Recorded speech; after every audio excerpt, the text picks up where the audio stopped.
Bien, pues sean bienvenidos a esta segunda plática sobre el tema del sacramento de la confirmación. Abundando a lo que veíamos la semana pasada o agregando más sobre lo que veíamos en la clase pasada o en la plática pasada, la plática anterior, hoy vamos a profundizar en el tema de la confirmación y algunas cosas nos van a ayudar para complementar y entender mejor lo que vimos en la primera parte. Hoy vamos a responder 4 preguntitas. 4 preguntas que vamos a responder. Preguntas simples, preguntas sencillas que a ustedes les pueden hacer muchas personas, especialmente los no católicos, les pueden hacer estas preguntas y ustedes, como buenos católicos que son, deben de conocer la respuesta. La primera pregunta es: ¿la confirmación viene en la Biblia? Levanten la mano los que crean o sepan que la confirmación sí viene en la Biblia. Levanten la mano, por favor, si saben que viene en la Biblia. Levántenla alto que yo los pueda ver. Si no saben si viene en la Biblia, no levantamos la mano, pero si sabes que viene en la Biblia, si alguna vez lo has leído, levanta la mano. Vean, de un grupo numeroso que somos, gracias a Dios, solamente 2 personas levantaron la mano. ¿Se fijan qué importante es lo que estamos estudiando?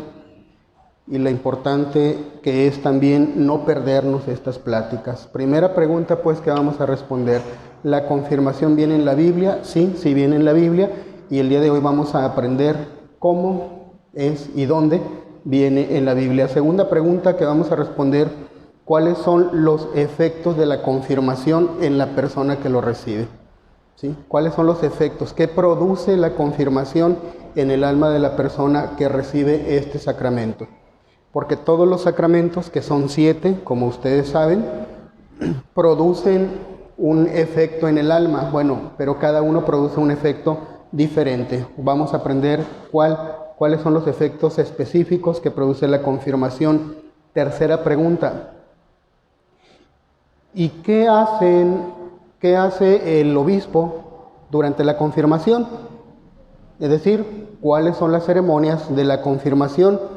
Y le vamos a agregar, ampliando lo que veíamos la vez anterior, le vamos a agregar las ceremonias que deben ser católicas, como siempre, y cómo las cambiaron los modernistas. ¿Qué cambios le hicieron?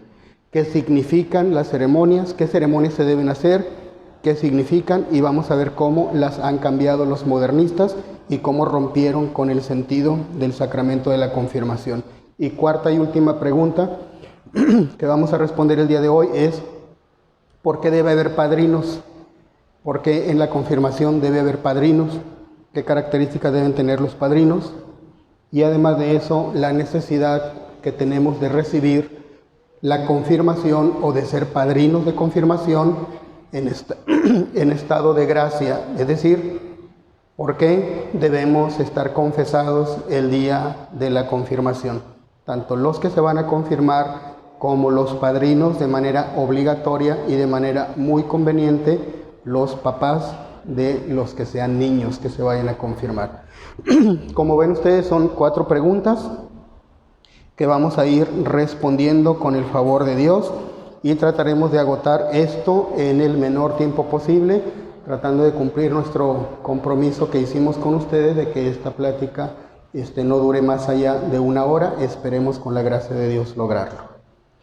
Primera pregunta: ¿la confirmación viene en la Biblia? La respuesta corta es sí, efectivamente sí viene en la Biblia. Y la pregunta es entonces: ¿y dónde viene en la Biblia? No sé si entre los que estamos aquí presentes haya alguno de ustedes que le llame la atención, que le guste, que le agrade leer la Biblia, o que tengan ese hábito, o cuando menos alguna curiosidad. Porque muchos de nosotros la verdad es que no leemos la Biblia, aun y cuando deberíamos de leerla con mucha frecuencia, porque somos católicos y los católicos tenemos fe en Dios, creemos en Dios, y la Biblia es la palabra de Dios puesta por escrito, así que tienes que leerlo. Tienes que leer la Biblia con frecuencia, obviamente no para interpretarla como a ti, como tú lo entiendas, sino para las dudas que tengas sobre la Biblia, preguntarlas a los sacerdotes, que son los que nos ayudan a entender mejor la Biblia. ¿Por qué? ¿Por qué le tenemos que preguntar al sacerdote qué significa o qué interpretación se le debe dar a la Biblia, porque el sacerdote es el representante de la iglesia, ¿sí? El representante de Dios destinado para eso, ¿no? El representante o el que tiene esa encomienda de parte de Dios para hacerlo de esta manera. No le puedes preguntar al vecino, no le puedes preguntar a tu propia conciencia, no le puedes preguntar a tu papá, a tu mamá. Es que preguntarle al sacerdote. Claro, alguna persona, un catequista, por ejemplo, a lo mejor sabrá algunas cosas, o alguien instruido en religión sabrá algunas cosas, pero no lo sabrá todo. Entonces, por eso es bueno preguntar. Cuidarse de no incurrir en el error protestante que yo leo la Biblia y yo la interpreto a mi modo, porque eso es lo que ha generado y ha provocado que surjan grupitos protestantes, sectas cristianas llamadas así, que lo único que hacen es interpretar la Biblia a su conveniencia y forman sus grupitos de acuerdo a los que logran ahí convencer, y así se van haciendo esas sectas protestantes, ¿eh? Bueno, entonces, de acuerdo a esto, vamos a ver en dónde viene el sacramento de la confirmación, para que ustedes vean, los que quieran y puedan, tengan acceso a internet, me pueden acompañar, me pueden ir siguiendo, haciendo las búsquedas respectivas en el internet, en la Biblia que viene en internet, aún tratándose de la Biblia protestante, viene el testimonio del sacramento de la confirmación. Primero aclaro que no lo van a encontrar con la palabra sacramento de la confirmación, porque en la Biblia no todas las palabras son exactamente las mismas que se usan actualmente. Recuerde que en la Biblia se usa un lenguaje de acuerdo a la época en la que la Biblia fue escrita. En consecuencia, el nombre de confirmación o de sacramento de la confirmación es un nombre que se fue adaptando, que se fue usando con el paso de los siglos. ¿Para qué?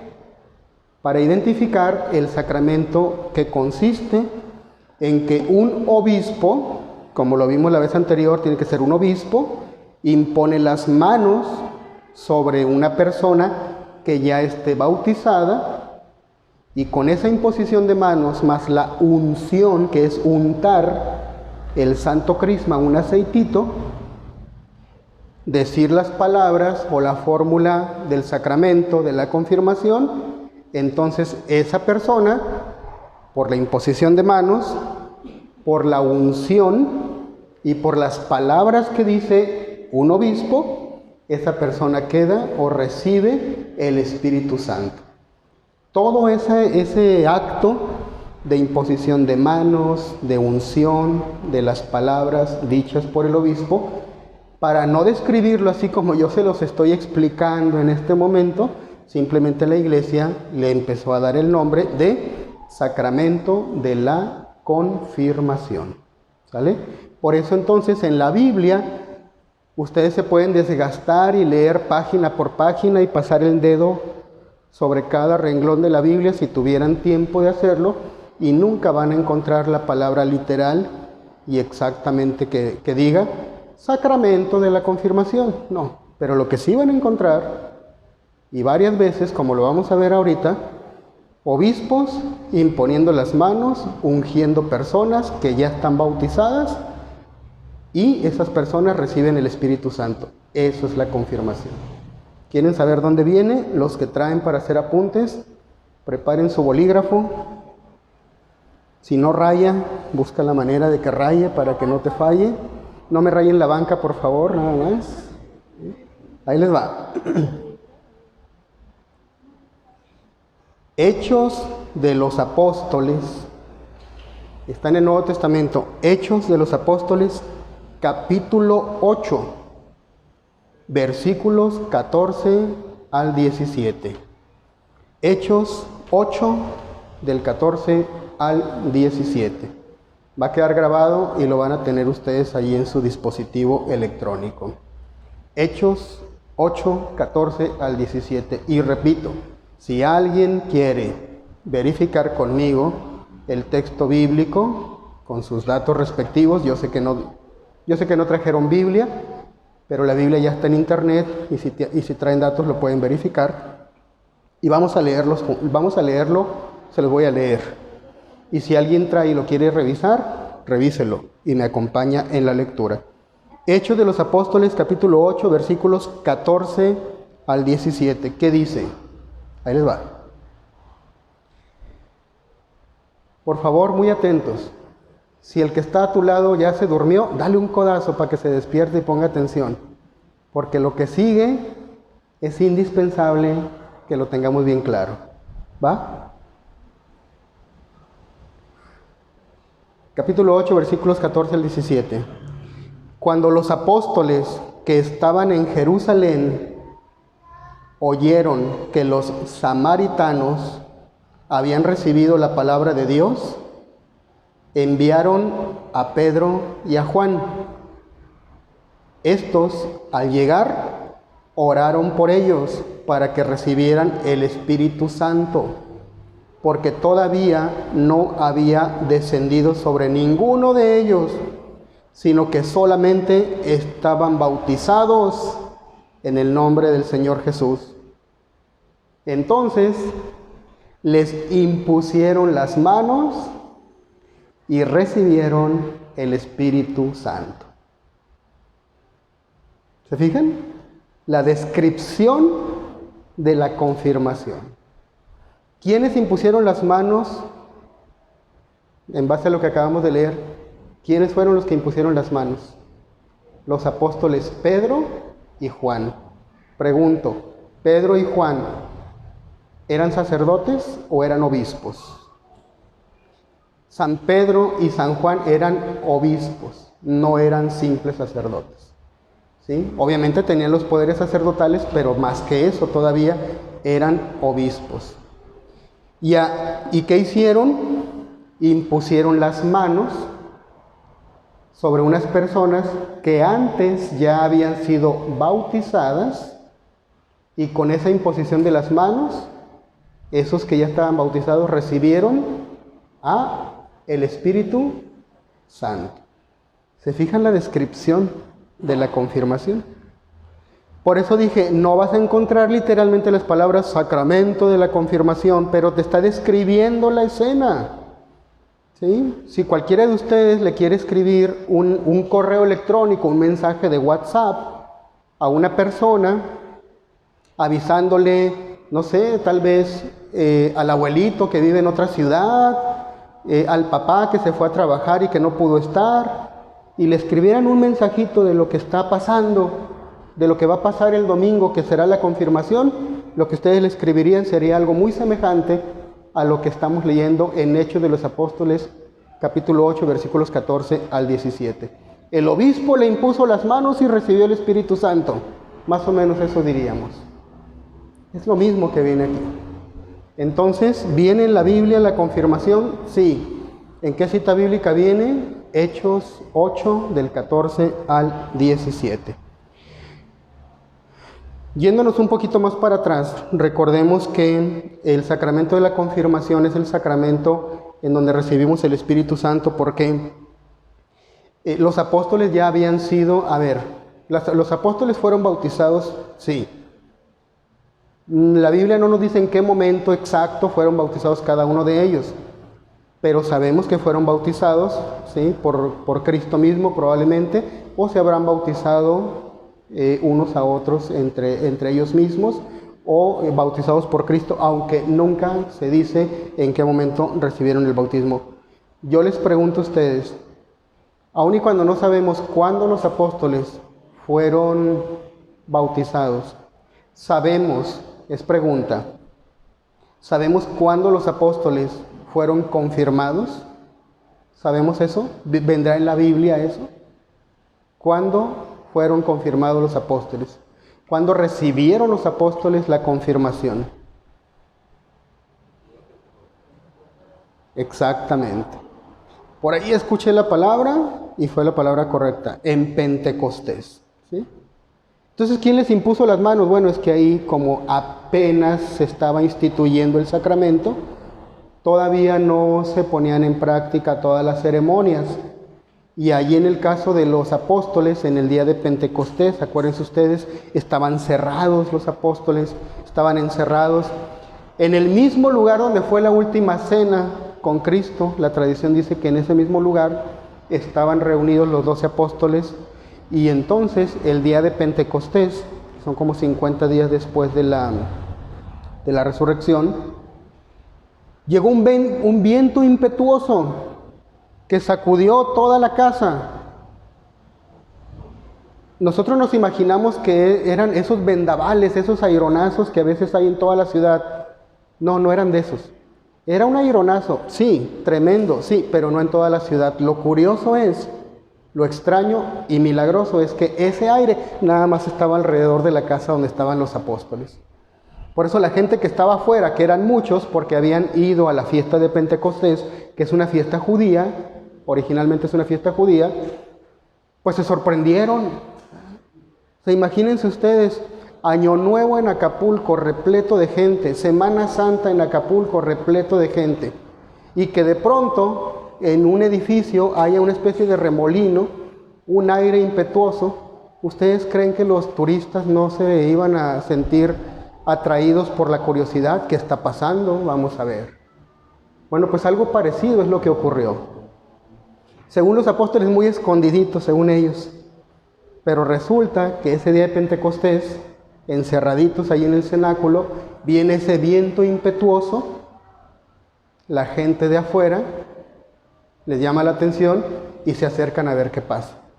Y al interior, ¿qué es lo que estaba pasando? Ustedes lo saben. Llegó el Espíritu Santo como un viento impetuoso y se posó como en formas de lenguas de fuego o llamas de fuego sobre la cabeza de cada uno de los apóstoles. Y así los apóstoles que recibieron el Espíritu Santo se fortalecieron, y ellos que estaban tan llenos de miedo y llenos de temor, por eso estaban encerrados, porque tenían miedo que los judíos los mataran como habían matado al Señor, a nuestro Señor. Cuando llega el Espíritu Santo, fíjense, aquí es donde empiezan a aparecer los efectos, que es otra de las preguntas que hoy vamos a responder. Los efectos de la confirmación es recibir el Espíritu Santo y fortalecerse. Agarras valor, agarras valentía, y entonces los apóstoles, ya que recibieron el Espíritu Santo,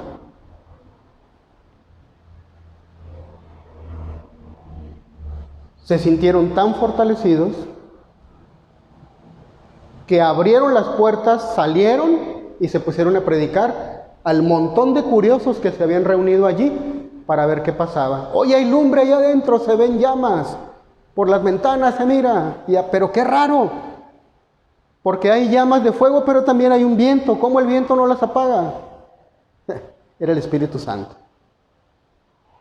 Se amontonó la gente. Y San Pedro, que antes había negado incluso 3 veces a nuestro Señor, fue el más valiente en este momento, pues cómo no, ya traía el Espíritu Santo con él. Sale y empieza a predicar. Fue el primer sermón de San Pedro. El primer sermón ya así con gente, pues con público, ¿no? Y habló con una sabiduría, con un convencimiento, con un poder que el Espíritu Santo le dio, que se convirtieron. ¿Saben cuántos se convirtieron en ese rato? Más de 3,000 personas. No sé si tenemos una idea de lo que es eso. Más de 3,000 personas pidieron ser bautizadas en ese momento. Imagínense el trabajal para los apóstoles. Nada más eran 12 y entre ellos 12 bautizar a 3,000 personas. ¿A qué horas habrán acabado? Imagínense ustedes. ¿Cuántos seremos aquí? El Padre está hablando, el sacerdote está hablando. ¿Cuántos se van a convertir? ¿Quién sabe? Ojalá y fueran más de 3,000. Ojalá. ¿Verdad? Pero bueno, en ese momento el Espíritu Santo ayudó o actuó a través de los apóstoles para que esa gente recibiera la fe. Y en ese momento fueron bautizados, pero fíjense cómo fueron bautizados, pero todavía no fueron confirmados. Cuando recibimos el bautismo, recibimos también al Espíritu Santo. Pero entonces alguien se preguntará, ¿y si recibimos el Espíritu Santo en el bautismo, entonces ¿para qué nos confirmamos? ¿Para qué nos confirmamos? Y aquí vamos a entrar entonces a la siguiente pregunta, que son los efectos de la confirmación, donde nos va a quedar más claro por qué nos debemos de confirmar. Vamos a verlo en la siguiente forma.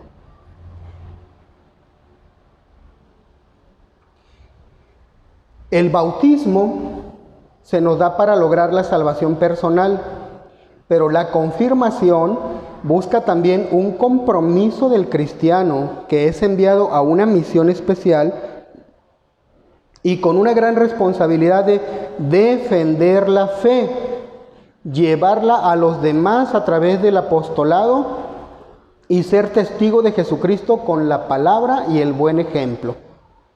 Muchos católicos, muchos por desgracia, les da vergüenza mostrarse católicos. ¿Sí? Piensen así, un pequeño, brevísimo detalle para examinar la conciencia.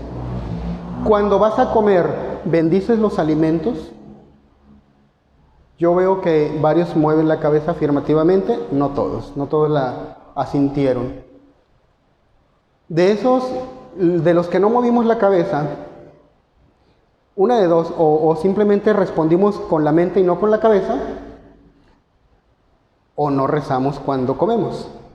¿Sí? Para todos. Los que sí rezan cuando comen, o antes de comer, hacen la bendición de los alimentos. Lo haces solamente cuando estás en tu casa, con tu familia o los de confianza, o lo haces en cualquier lugar en donde estés. Si estás en el puestecito de tacos parado ahí comiéndote unos tacos, ¿verdad? Tacos parados le dicen en algún lugar, haces la bendición de los alimentos. Estás en un restaurante elegante, ¿no? Haces la bendición de los alimentos. ¿Sí? No, padre, es que hay música en vivo ahí donde estaba, me da vergüenza. Bueno, primero, ¿qué hacemos ahí? Segundo, si ya estamos ahí por alguna situación que no sea necesariamente algo malo, te persignas, haces tu oración.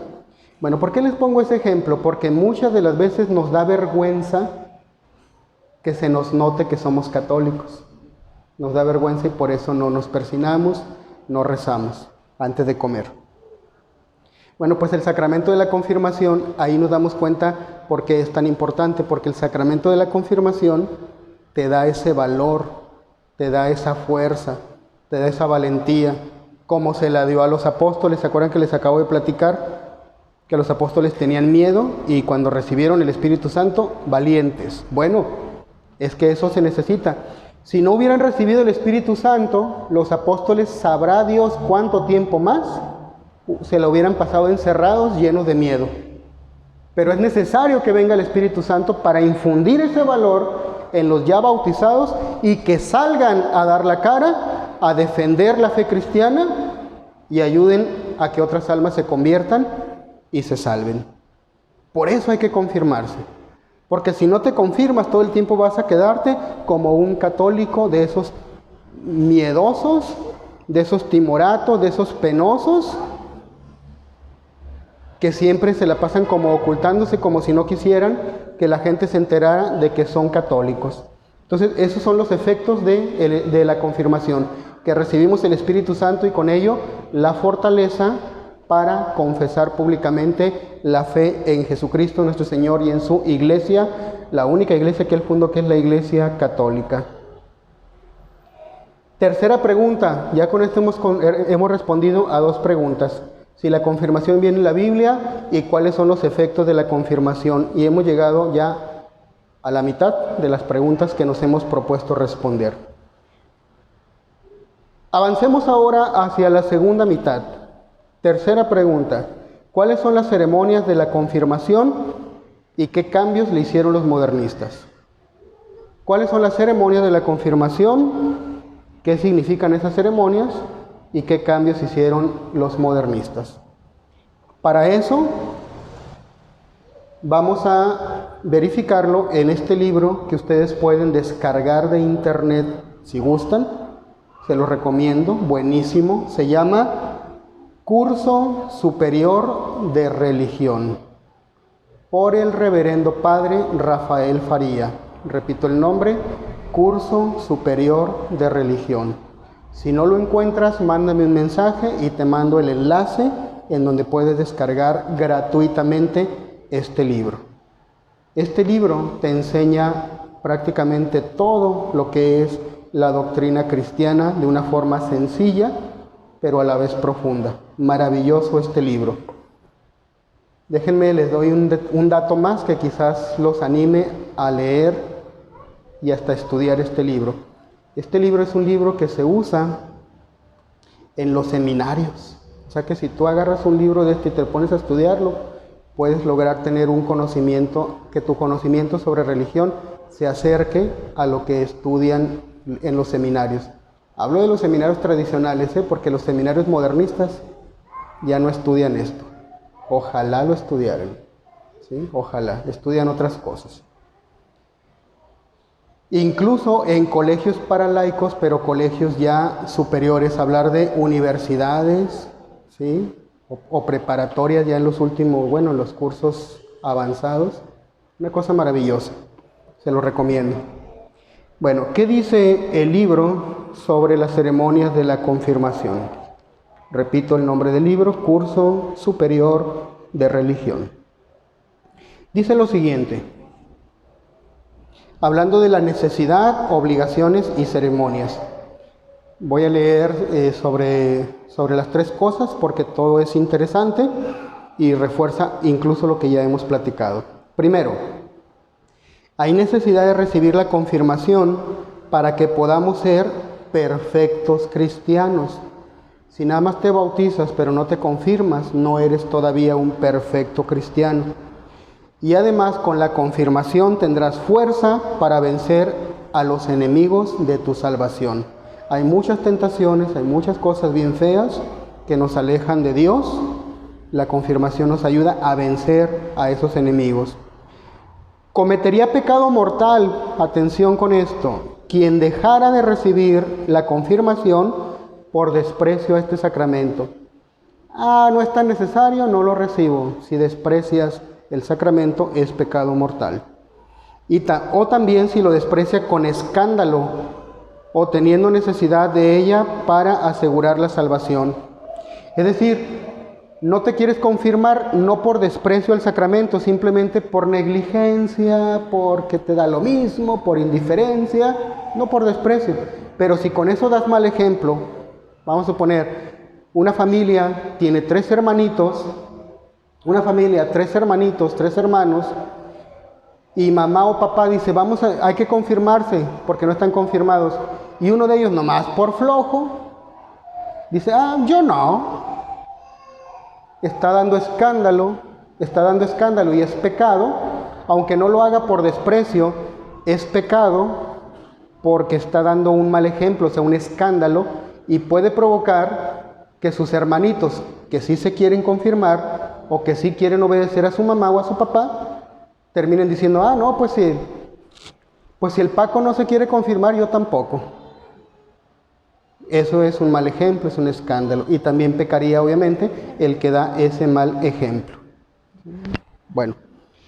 Segundo, el confirmado debe conservar la gracia de la confirmación mediante la oración, la vida cristiana y el vencimiento del respeto humano. Y ahora sí, entremos a las principales ceremonias de la confirmación. Son 4. Les pido por favor que utilicemos ese don que Dios nos regaló, que es el don de la imaginación, mucho más divertido que ver tele o videos de YouTube, porque en la imaginación tú construyes las imágenes, tú le das vida a las cosas. Activemos esa facultad que Dios nos dio de la imaginación para que podamos trasladarnos con la imaginación al momento de la confirmación y veamos 4 ceremonias que hace el obispo, 4 ceremonias que se realizan durante la confirmación, qué significan y obviamente la importancia. Primera ceremonia, El obispo impone las manos. Imagínense al obispo con sus ornamentos, su mitra, que me dicen los niños, ¿qué es ese gorro que trae el padre que llegó? ¿Sí? Como un gorro picudo, dicen los niños, así lo identifican, se llama mitra, ¿sí? Se llama mitra y representa una autoridad muy grande, ¿sí? Imagínenselo entonces, parado ahí en el altar, todos los que se van a confirmar con sus invitados, llenando la iglesia, y el obispo entonces extiende sus manos sobre todos ellos. Primera ceremonia. Extender las manos, ¿sí?, es el equivalente a la imposición de manos. Estamos hablando de lo mismo, ¿sí? Extender las manos. El obispo impone las manos sobre todos los confirmandos y luego sobre cada uno de ellos invocando al Espíritu Santo. Primero va a extender las manos sobre todos y luego de uno por uno, ¿sí? Sea que el obispo pase a su lugar de cada quien y va a ir poniéndole las manos a cada uno. Fíjense cómo se van cumpliendo las características bíblicas de lo que es la confirmación. Primera ceremonia, pues, imposición de manos. Segunda, hace una unción con el santo crisma. Habíamos explicado que el santo crisma es un aceite que el obispo consagra especialmente para este sacramento. Pronunciando las palabras de la forma, hace esta unción en la frente, donde, de acuerdo a la estimación humana, se manifiesta tanto la cobardía como la intrepidez, para denotar que la confirmación debe hacernos valerosos en la confesión de nuestra fe.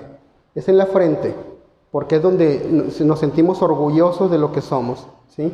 Frente en alto, eres cristiano, eres católico, frente en alto, nada de estar agachado con miedo. No, frente en alto. Por eso se hace la unción del Santo Crisma en la frente. No se hace en el pecho, no se hace en la espalda, como en el bautismo sí se hace en el pecho y en la espalda, pero en la confirmación es en la frente, ¿sí? Y ya vimos por qué, para mostrar la valentía, ¿no? Para significar el valor que nos infunde el sacramento de la confirmación. Ya llevamos dos. Fíjense, esta está bien interesante, creo que es la que más le llama la atención y más curiosidad les da a la gente que se confirma, y a los niños les da miedo. Cuando les platicamos esta tercera ceremonia, hay algunos niños que les da miedo. Dicen, ¡ay, no! ¿Cuál es esta tercera ceremonia? El obispo les va a dar una bofetada. Ya algunos ya se empezaron a calambrar. Me va a pegar, me va a pegar. El obispo les da una bofetada. Pero tranquilos, es nada más un símbolo, es un simbolismo. No se imaginen que los van a agarrar como el Botijas al Chompiras, ¿no? Una cachetada fuerte, así que les haga girar. No, tranquilos. Es una bofetada, nada más. Que dicho de otra palabra, conserva el nombre de bofetada, porque así es la ceremonia, pero en realidad nada más el obispo lo que hace es que, mira, te hace así. Un toquecito aquí en la mejilla, ¿sí? Es todo. Tercera ceremonia. Ustedes dirán, ¿y por qué me pega el señor obispo? ¿Por qué nos va a pegar? Los derechos humanos y no sé qué. ¿Por qué nos va a pegar? Bueno, ahí va. Da una ligera palmada sería la palabra más correcta, en la mejilla, aunque nosotros le decimos cachetada o bofetada, ¿no? Pero es una palmada en la mejilla, diciéndole, la paz sea contigo. Ah, qué curioso, ¿no? Me pega y me dice que la paz sea conmigo. ¿Cómo está eso? ¿Sí? Tiene un significado. Ahí va. La paz sea contigo, para significar que el confirmado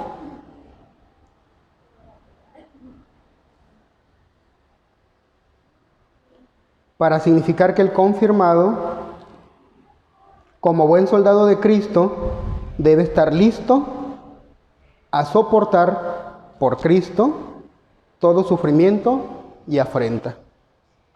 Es como si nos dijera, este sacramento de la confirmación te convierte en soldado y los soldados tienen que estar listos para luchar, para sufrir, para combatir. ¿Sí? Eso significa la palmada en la mejilla, un significado. Y la paz sea con vosotros, ¿sí? Porque un soldado, si alguien aquí fue soldado o lo es, sabrá que cuando salen a algún combate, siempre hay un cierto grado de miedo, porque va a haber un enfrentamiento, va a haber hasta balazos. Pero ese soldado se siente seguro, se siente con paz en su interior cuando él mismo está bien entrenado, cuando lo entrenaron, cuando le enseñaron cómo defenderse y le advirtieron lo que podía pasar. Eso le da tranquilidad y le da seguridad, porque ya está entrenado. Y en el entrenamiento le tuvieron que dar a veces sus patadas, se tropezó, se cayó, sufrió hambre, sed, calor, pero gracias a todo eso a lo que se sometió, siente la tranquilidad y la fortaleza para salir al combate, siente la paz. Por eso cuando el obispo nos da la palmada en la mejilla, nos dice, la paz sea con vosotros. ¿Sí? Por eso, como preparándonos, como diciendo, tranquilo, va a haber sufrimiento, va a haber pleito, va a haber guerra, pero la paz sea contigo, estás preparado, porque ya tienes el Espíritu Santo. Por eso, tercera ceremonia pues, la palmada en la mejilla. Y por último, va a bendecir a todos, el obispo por último va a bendecir a todos. Por eso les decía que primero pone las manos, las extiende sobre todos y después las va poniendo de uno por uno, que es cuando les pone el crisma en la frente, ahí está la imposición de manos y aparte la palmada en la mejilla. Y eso lo hace con cada uno de ellos.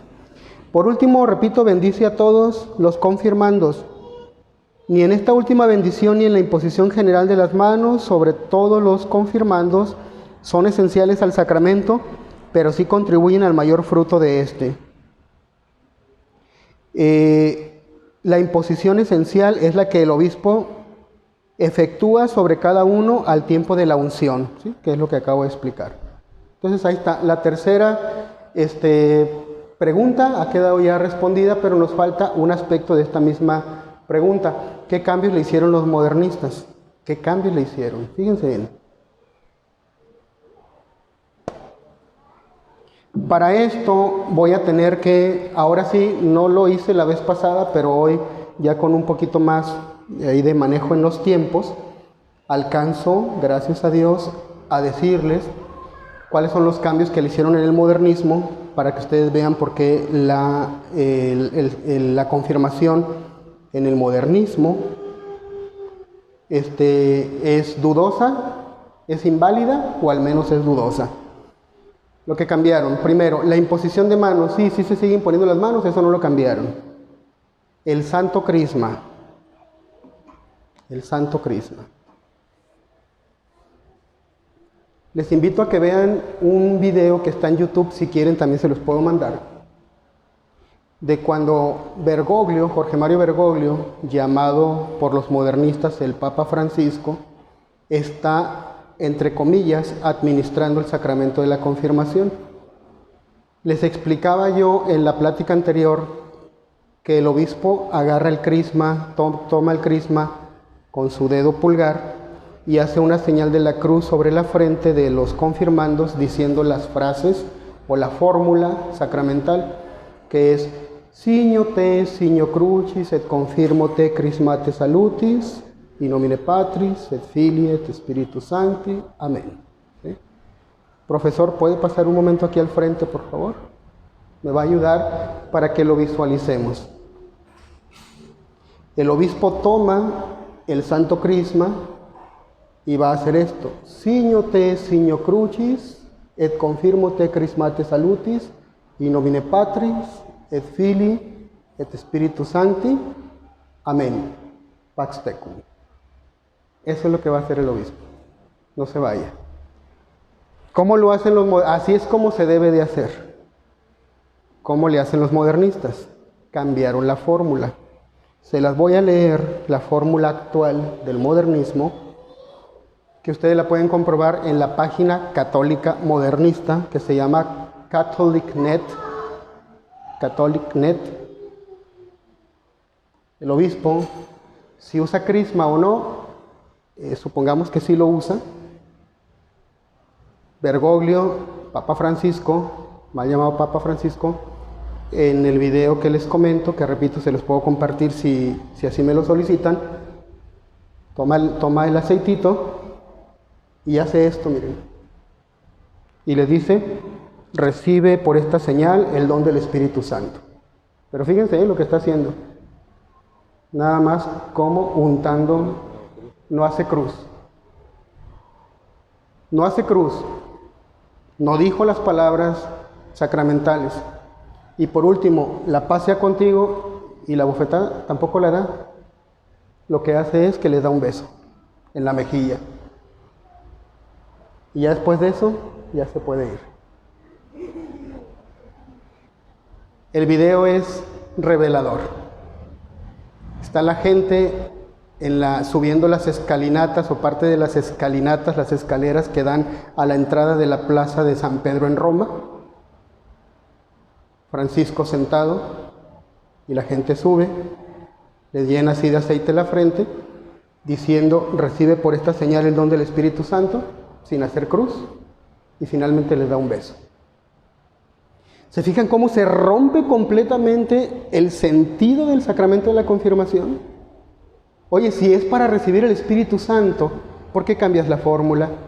Si es para convertirte en soldado de Cristo,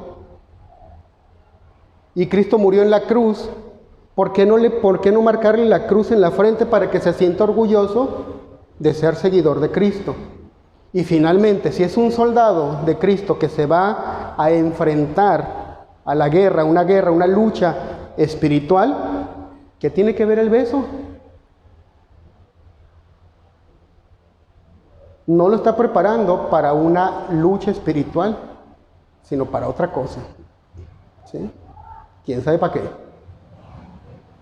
Algún político de un país, presidente de algún país, dirá, sin decir nombres, digo yo, abrazos, no balazos.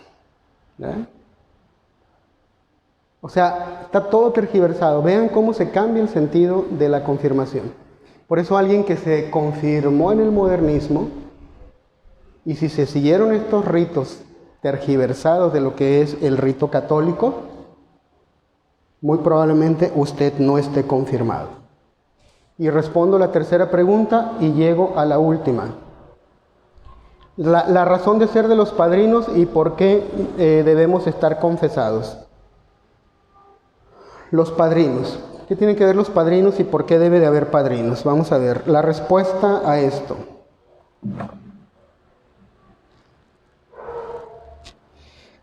Hay igualmente un padrino en la confirmación para que ayude al confirmando en el combate espiritual que va a sostener en su vida. Debe ser de distinto del bautismo y llenar las mismas condiciones de estar instruido y tener una buena vida cristiana como el padrino del bautismo.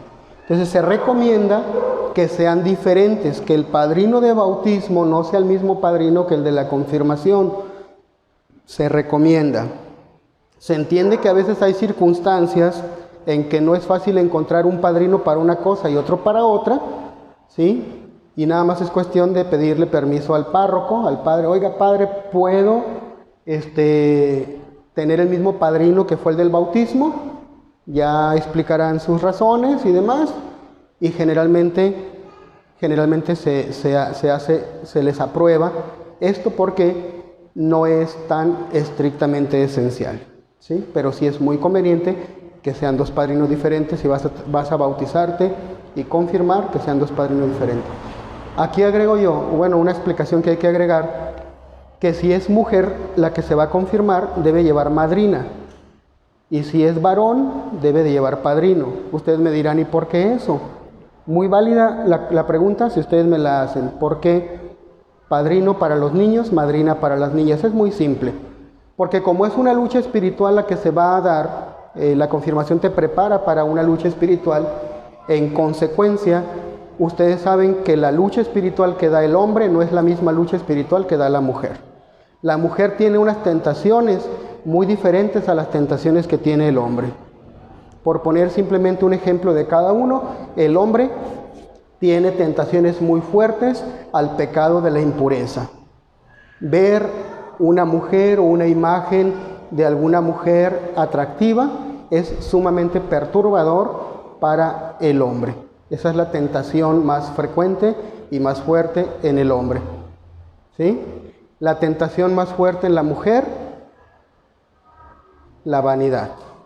Así como el hombre le encanta, o sea, es una debilidad ver a una mujer atractiva y se le van los ojos, la mujer por vanidad no resiste. Para ella es bien difícil, como para el hombre lo que acabo de explicar es difícil no voltear a ver a una mujer con vestidos o con ropas cortas. Para la mujer es bien difícil,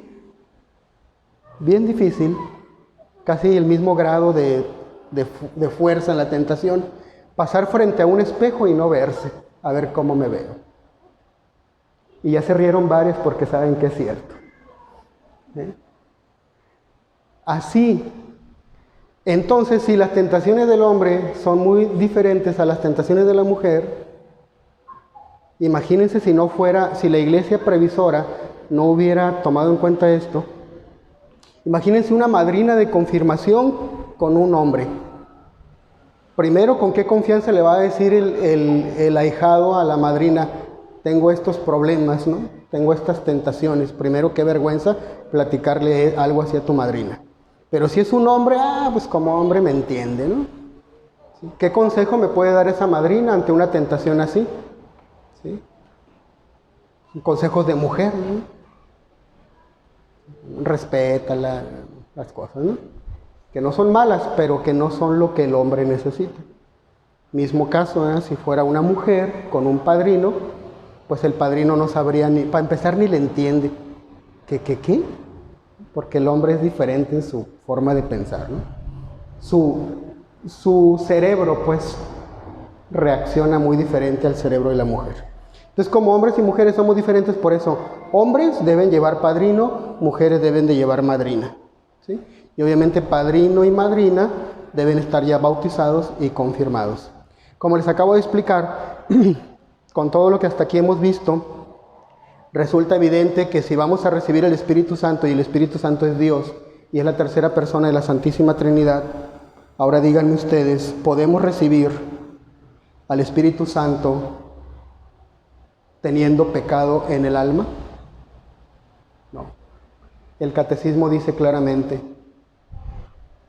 el que está en pecado mortal tiene el Espíritu Santo, y la respuesta del catecismo dice, ¿por qué?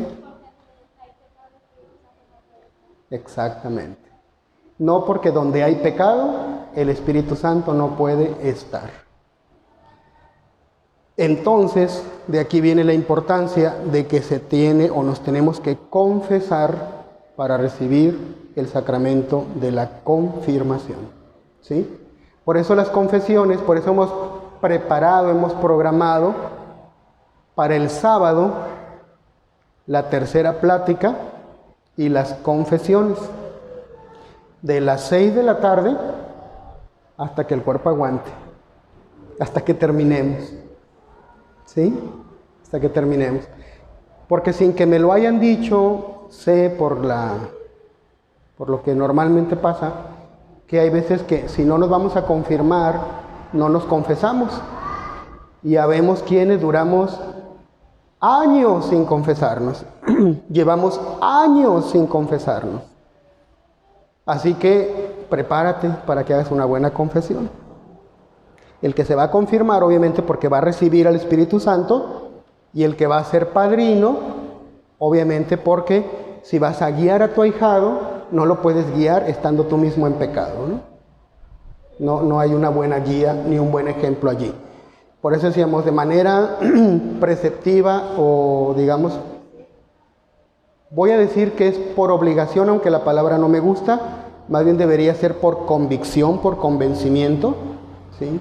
Deben de confirmarse los que deben de confesarse, los que se van a confirmar, se deben confesar, siempre y cuando tengan 7 años o más. Si estás más chiquito de 7 años, no te obliga a la confesión, ¿sí? Entonces, ¿cuántos años tienes tú? 10, ya te toca confesarte, ¿sí? Hay que confesarse, de 7 años en adelante hay que confesarse. Y los padrinos, pues obviamente ya tienen más de 7 años de edad, también se tienen que confesar. Y aquí viene el otro gran tema: padre, pero es que a mí me da vergüenza confesarme, ¿cómo le voy a decir los pecados al cura? Bueno, aunque no es el tema hablar de la confesión, les debo decir simplemente como una ayuda extra, de que la confesión, lo que digamos en confesión, se queda en confesión. El sacerdote no puede hablar de lo que escucha en confesión, ni con la persona, ni con otra persona aparte, una tercera persona. Es un secreto de confesión. Si tú vas con el médico no puede, después de que haces tú la consulta, ¿sí? Si llega tu mamá o tu esposa y le pregunta al médico: oiga, doctor, ¿de qué está enfermo? ¿Qué le dijo? ¿Sí? El médico, por una ética profesional o un secreto profesional, no le puede decir lo que le dijo, lo que el paciente vino y le platicó, porque son cosas que están en el secreto profesional. El psicólogo de igual manera, ¿no? Entonces, así como hay ese secreto profesional, el secreto de confesión es mucho más fuerte, mucho más grande. Tanto así que no se llama secreto de confesión, se llama sigilo sacramental. Si un sacerdote revela algo que le dijeron en confesión, el sacerdote comete pecado grave y queda excomulgado automáticamente por hablar y revelar cosas que escuchó en confesión. Dicho de otra forma, lo que ustedes lleguen a confesar ese día, a ningún sacerdote le conviene andarlo diciendo,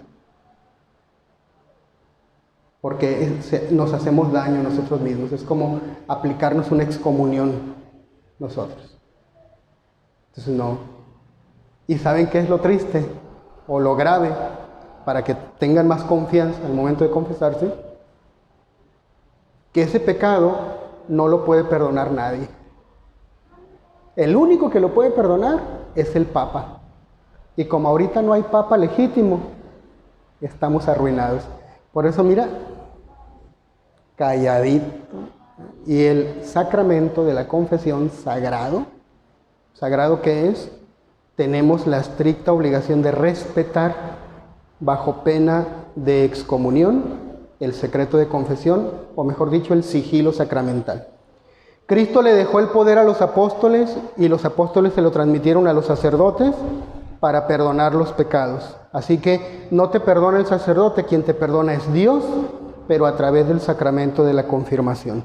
Con eso pues, del sacramento de la confesión, perdón. Esto es pues para que se animen, para que no tengan pena. Ahora, al Padre no le van a decir cosas que el Padre no haya escuchado, de verdad, créanme. Todo lo que ustedes, cualquiera de nosotros pudo haber cometido, el cura ya lo escuchó un montón de veces.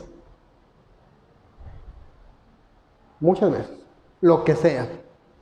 Ya lo escuchó, ya lo conoce, porque lo ha escuchado en confesión o porque lo estudió, porque para meternos a confesar, primero tenemos que estudiar. En el seminario son muchas horas de estudio, muchos años de estudio, para ver un montón de pecados que somos capaces de cometer los seres humanos. Así que nada de lo que le digas al sacerdote lo va a escandalizar. Que le digas: padre, hice esto, el padre va a decir: ¿cómo? ¿A poco? No, porque eso sería como si se estuviera espantando. El padre ya sabe eso, ya lo ha escuchado un montón de veces. Así que no le vamos a decir nada nuevo al padre, como para que digamos: qué vergüenza, ¿no? ¿Qué va a pensar de mí el padre? Lo que va a pensar de ti el sacerdote es: excelente persona, que a pesar de sus fallas viene a pedirle perdón a Dios. Eso es lo que el sacerdote piensa cuando escucha pecados. Pero queda la otra cuestión, padre, ok, de acuerdo, sí, me voy a confesar, ya me queda claro, pero no sé cómo hacerlo. Llevo 15 años, 20 años sin confesarme, no sé qué decir. No sé qué decir. No te preocupes, ahí viene la solución. Afortunadamente, en la actualidad existen estas cosas, estos aparatos, ¿sí?, que tienen acceso al internet. ¿Me voy a confesar por internet? No. Por este medio les vamos a hacer llegar una guía que se llama examen de conciencia. Hoy mismo o mañana más tardar. Tienes todo el día de mañana para abrir el documento de examen de conciencia, hacer memoria de los pecados que ahí te va explicando, arrepentirte de ellos, hacer el propósito de enmendarte. Y el sábado, cuando vengas a la confesión, en un ratito ya vas a estar listo. ¿Sabes por qué? Porque aunque tengas años sin confesarte, con esa guía que te voy a mandar, tú ya vas a saber cómo confesarte sin tardarte mucho. ¿Sí? Porque se trata de ir al grano, no de platicar la historia de cómo cometimos cada pecado. ¿Sí? Pues, padre, era un miércoles como a las 3 de la tarde, yo iba caminando por 3 cuadras de la casa, hacía mucho calor. No, nada de eso es necesario. Simplemente le dije una mala palabra a un carro que me iba a atropellar. Es todo. Que si era la tarde, que si era miércoles, que se hacía calor, eso no importa. Pero hay gente que a veces, no sé, por los nervios o para darse valor, te empiezan a platicar o empiezan a narrar circunstancias que no son necesarias. El pecado, al grano, directo, hice esto. Y como a veces no sabemos cómo ir al grano, cómo decirlo, por eso van a tener ustedes la hojita de examen de conciencia. Se les voy a mandar. ¿Sale? Y con eso resolvemos las necesidades que hay al respecto. Bien, con eso concluimos pues esta segunda plática. Estén al pendiente, los espero el sábado con el favor de Dios, pero antes quisiera mencionarles que me hagan el favor ustedes de mandarme vía electrónica los datos para llenarles su boleta de confirmación. ¿Cuáles son esos datos? El nombre de la persona que se va a confirmar, nombre de los papás, fecha de nacimiento y nombre de los padrinos. Yo les voy a mandar un mensajito mencionándoles esto por escrito para que ustedes me hagan favor de regresarme la respuesta y así irles haciendo su boleta de confirmación a tiempo.